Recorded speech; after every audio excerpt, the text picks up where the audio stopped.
Welcome to ఉద్యోగ అన్వేషణ channel. 5th March 2024 editorial చూద్దాము. పశ్చిమాసియా తెప్పరిల్లేనా?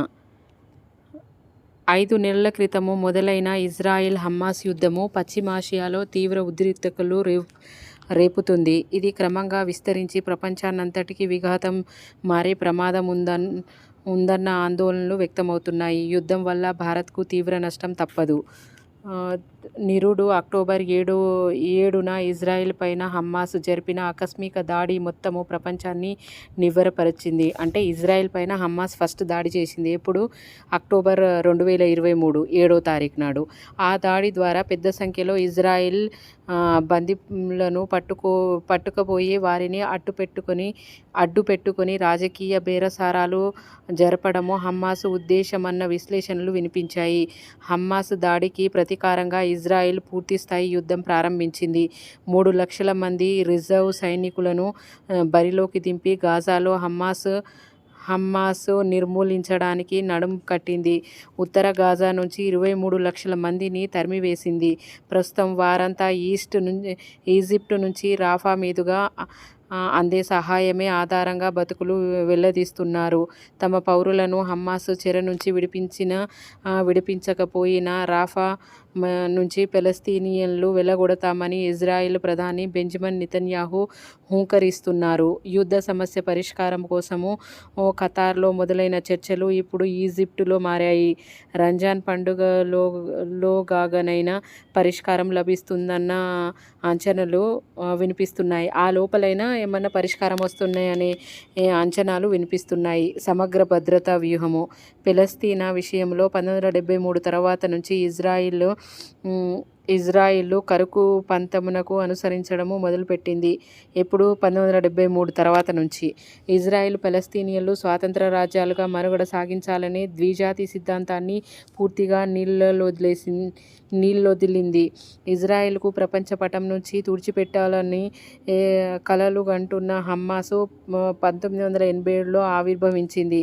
అమెరికా 1997లో హమాస్ను ఉగ్రవాద సంస్థగా ప్రకటించింది. ఇజ్రాయెల్ హమాస్ల మధ్య కాల్పుల విరమణ, ఐక్యరాజ్య సమితి, అంతర్జాతీయ న్యాయస్థానం వంటివి కొద్ది రోజులుగా చేస్తున్న ప్రత్యామ్నాయం ఇంతవరకు ఫలించలేదు. ఇజ్రాయెల్, అరబ్ దేశాల మధ్య సయోధ్య అమెరికా కుదిర్చిన అబ్రహం ఒప్పందము. ఏ ఒప్పందం అని కూడా అడగొచ్చు, లేకపోతే ఈ ఒప్పందం దేనికి సంబంధించింది అని కూడా అడగొచ్చు. అబ్రహం ఒప్పందాల ఆచరణకు నోచుకోవడం లేదు. ఇజ్రాయిల్, సౌదీ అరేబియాల మధ్య సామరస్యము నెలకొనకుండా హమాస్, హిజ్బుల్లాలో గ్రూపులను ఇరాన్ రెచ్చగొడుతుంది. నిపుణులు విశ్లేషిస్తున్నారు. ఇరాన్ మద్దతు గల హూతీల ఎర్ర సముద్రంలో హిజ్బుల్లా హార్మోజ్ జలసంధిపైన దాడులు చేస్తూ చమురు రవాణాను భగ్నం చేస్తున్నారు. వారిపై అమెరికా, బ్రిటన్లు ప్రతిదాడులు జరుపుతున్నాయి. సంక్షోభం ముదిరితే అంతర్జాతీయ చమురు ధరలు ఇప్పుడున్న $90 నుంచి $150లకు పెరుగుతాయనే ఆందోళన నెలకొంది. ఇదే జరిగితే ద్రవ్యోల్బణం కట్టు తప్పుతుందని 2024లో అంతర్జాతీయ ద్రవ్యోల్బణం 6.7% చేరి ప్రపంచ జీడీపీ వృద్ధి రేటు 2% మేర తెగ్గోసుకుపోవచ్చని నిపుణులు చెబుతున్నారు. మరోవైపు ఇజ్రాయెల్ హమాస్ యుద్ధం మరింతగా ముదిరి అమెరికా, రష్యా, ఇరాన్, చైనాలను బరిలోకి లాక్కొస్తుందనే ఆందోళన పెరుగుతుంది. ఇండియా మొదట్లో ఫలస్తీనాకు పూర్తి మద్దతు పలికిన 1992 నుంచి ఇజ్రాయెల్ దౌత్య రక్షణ బంధాన్ని పెంచుకుంటుంది. 2014 నుంచి ఇరు దేశాల మధ్య ఆర్థిక బంధాలు బలపడసాగింది. ప్రస్తుతం సంక్షోభము అరబ్ దేశాలతో భారత్ సంబంధాలను ప్రతికూలంగా ప్రభావితం చేసే అవకాశం ఉంది. భారత్ తన చమురు అవసరాల్లో 85% దాకా దిగుమతుల పైనే ఆధారపడుతుంది. చమురు ధరలు పెరిగితే విదేశ మారక ద్రవ్యం హరించుకుపోయి వాణిజ్య లోటు పెచ్చరిల్లుతుంది. కుటుంబాలను ఇంధన ఖర్చులకు శృతిమించి చేతిలో మిగిలే ఆదాయము తరిగిపోతుంది. కుటుంబాల నిత్యావసరాలపైన తప్ప ఇతర సరుకుల, సేవలపైన ఖర్చు లేని స్థితి ఏర్పడుతుంది.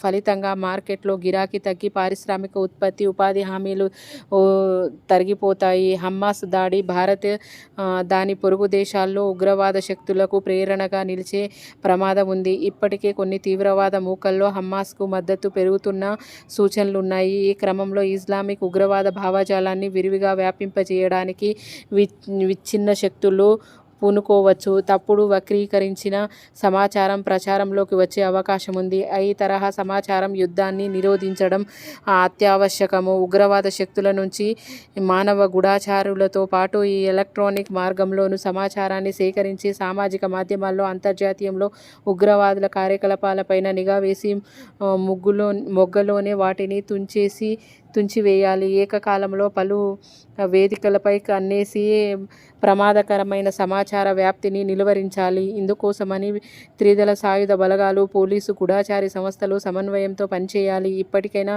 సమగ్ర జాతీయ భద్రతా వ్యూహాన్ని రూపొందించాలి. దాన్ని ఎప్పటికప్పుడు సమీక్షిస్తూ తగిన మార్పు చేర్పులు చేసుకోవలసిన అవసరం ఉంది. తద్వారా ప్రమాదాన్ని ముందే పసిగట్టి నిర్వీర్యం చేసే సత్తాను సంతరించుకోవాలి. అంటే ఇప్పుడు రెండు దేశాల మధ్య జరుగుతున్న యుద్ధము రేపు ప్రచ్ఛన్న యుద్ధంగా మారి వివిధ దేశాల మధ్య యుద్ధం జరిగే అవకాశం ఉంది. ఎందుకంటే ఈ ఎర్ర సముద్రంలో ఈ వ్యాపారాన్ని చమురు ఎగుమతి దిగుమతులను ఆపేయడం అనేది జరుగుతుంది.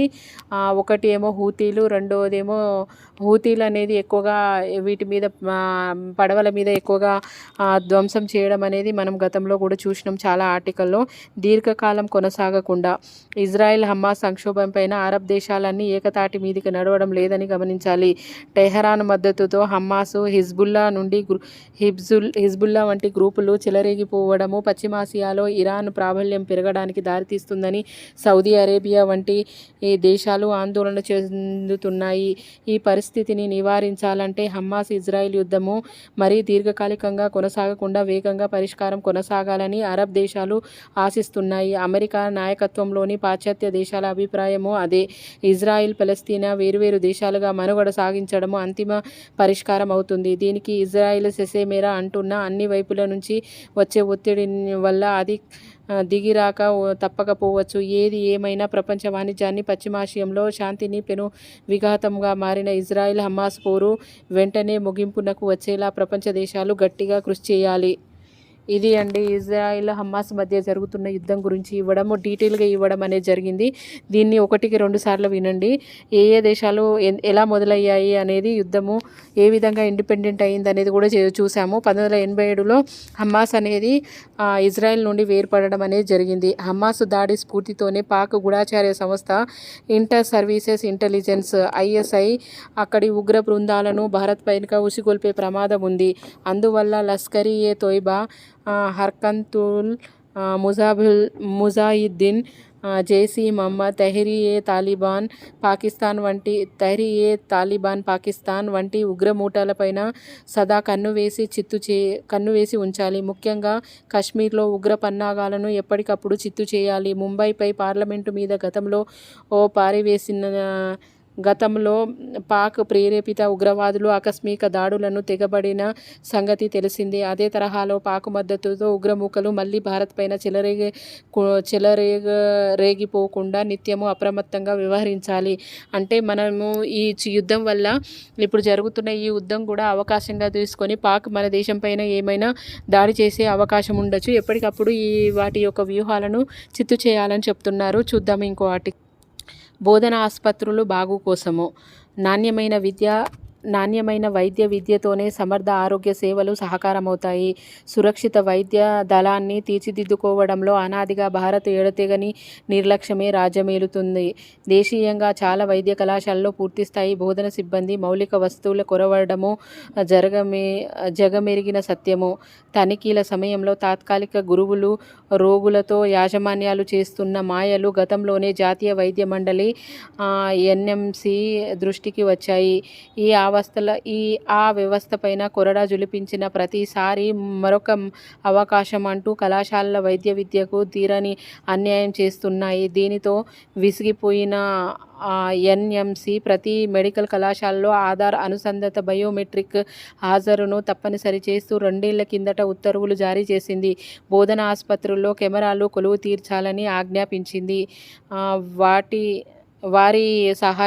సహాయంతో కళాశాల పనితీరును ఆన్లైన్లో నిరంతరం పర్యవేక్షించాలని లక్ష్యించింది. నిబంధనలు పాటించని వాటికి ఇటీవల శ్రీముఖాలు జారీ చేసిన ఎన్ఎంసి రాబోయే విద్యా సంవత్సరం నుంచి నిర్దేశిత మార్గదర్శకాలను తలొగ్గి కళాశాలలో ప్రవేశాలకు, సీట్లకు పెంపునకు, గుర్తింపు పునరుద్ధరణకు అనుమతించేది లేదని హెచ్చరిస్తుంది.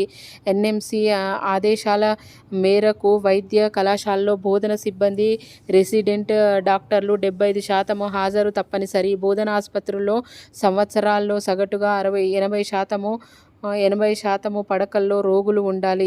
పీజీ సీట్లు కళాశాలలకైతే ఐసీయూ పడకల్లో 15% భర్తీ కావాలి.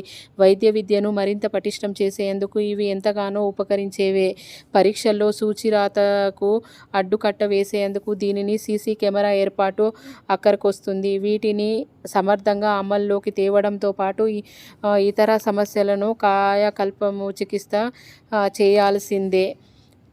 అధికారిక గణాంకాల ప్రకారంగా గడిచిన 10 ఏళ్లలో ఇండియాలో వైద్య కళాశాలలు 82% ఎంబీబీఎస్ పీజీ సీట్లు 100%కి మించి అధికం అయ్యాయి.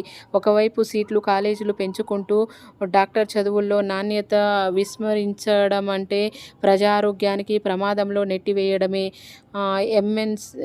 ఎన్ఎంసి ఆధ్వర్యంలో అండర్ గ్రాడ్యుయేట్ వైద్య విద్యా బోర్డు 2 ఏళ్ల క్రితము పలు కళాశాలల్లో జరిపిన పరిశీలనలో ఎందులోనూ తగినంత సిబ్బంది లేరని తేలింది. పనిచేస్తున్న వారి హాజరు 50% మించడం లేదు.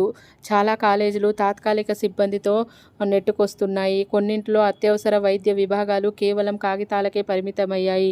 రోడ్డు ప్రమాదాలు, జీవనశైలి వ్యాధులు విజృంభిస్తున్న ప్రస్తుత పరిస్థితుల్లో ఎమర్జెన్సీ వైద్యంలో విద్యార్థులు రాటు తేల్చాల్సిన అవసరాన్ని ఎన్ఎంసి గుర్తించాలి. దేశీయంగా వైద్య విద్యకు ఎంత గిరాకీ ఉన్నా ఆయా కళాశాలలో మౌలిక వసతుల లేమి, ఉపకార వేతనాల్లో అసమానతలు వంటి వాటి వల్ల సీట్ల ఎంపికల్లో అభ్యర్థులు వెనకడుగు వేస్తున్నారు. సీట్ల కేటాయింపులో అక్రమాలు మన వైద్య విద్య వారిని కుంగదీస్తున్నాయి. దేశీయంగా అలోపతి డాక్టర్లు 57% నిర్ణీత అర్హతలు లేని వారేనని గతంలోని అధ్యయనాలు తేల్చి చెప్పాయి. వైద్య సేవల లభ్యత, నాణ్యత పరంగా 190 దేశాలు సరసన ఇండియా 145వ స్థానము కూనరిల్లుతుంది. దుస్థితి తొలగించాలంటే మన వైద్య విద్య సమూలంగా ప్రక్షాళించాలి.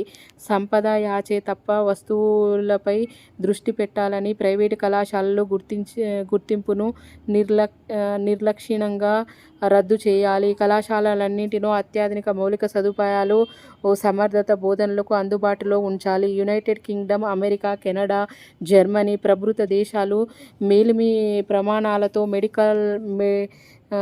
మెడికల్ లాంటి వైద్యులకు తీర్చిదిద్దుతున్నాయి. వాటిని స్ఫూర్తితో కేంద్ర రాష్ట్ర ప్రభుత్వాలు సమర్థ విధానాలకు పట్టాలెక్కితేనే 140 కోట్లకు పైబడిన జనావళి ఆరోగ్య భాగ్యానికి నవీన భరోసా అయినా దక్కుతుంది.